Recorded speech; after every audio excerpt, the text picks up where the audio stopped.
खामोशी एक ऐसी इबादत है, फरिश्ता उसे लिख नहीं सकता, शैतान उसे बिगाड़ नहीं सकता और उस रब के सिवा कोई उसे जान नहीं सकता।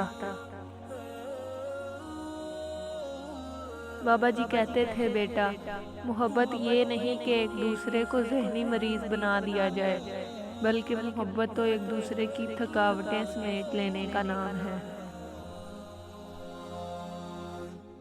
अच्छाई के लिए लाजिम नहीं कि लोगों के साथ अच्छा किया जाए, अच्छा ये भी है कि बस किसी के साथ कुछ बुरा ना किया जाए। कामयाब लोग अपने फैसलों से दुनिया बदल देते हैं और कमज़ोर लोग दुनिया के डर से अपने फैसले बदल देते हैं। काबिलियत इतनी बढ़ाओ कि तुम्हें हराने के लिए कोशिशें नहीं साजिशें करनी पड़े। हम समझते हैं कि अल्लाह हमें ऊपर से देख रहा है, जबकि वो हमें अंदर से देखता है। जो जुल्म के ज़रिए इज्जत चाहता है, अल्लाह उसे इंसाफ के ज़रिए जलील करता है। हमारी दुनिया के मसाइल इतने ज़्यादा नहीं हैं जितने तंज, सवाल, दिल दुखाने वाले तबसरे हैं। अगर सिर्फ ज़ुबान रोक ली जाए तो बहुत से लोगों के दिलों की तकलीफ़ें कम हो जाएंगी, बहुत से दिलों को सुकून हो जाएगा।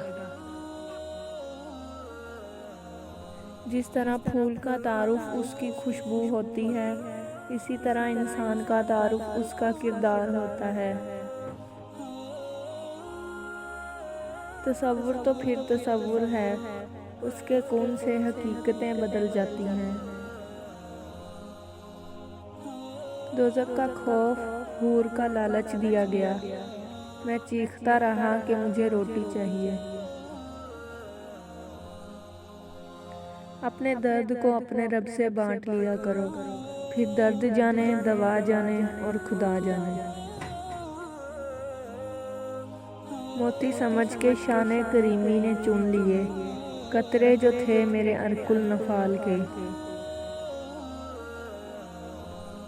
दो चीज़ें अपने अंदर पैदा कर लें, चुप रहना और माफ़ करना, क्योंकि चुप रहने से बड़ा कोई जवाब नहीं और माफ़ कर देने से बड़ा कोई इंतकाम नहीं।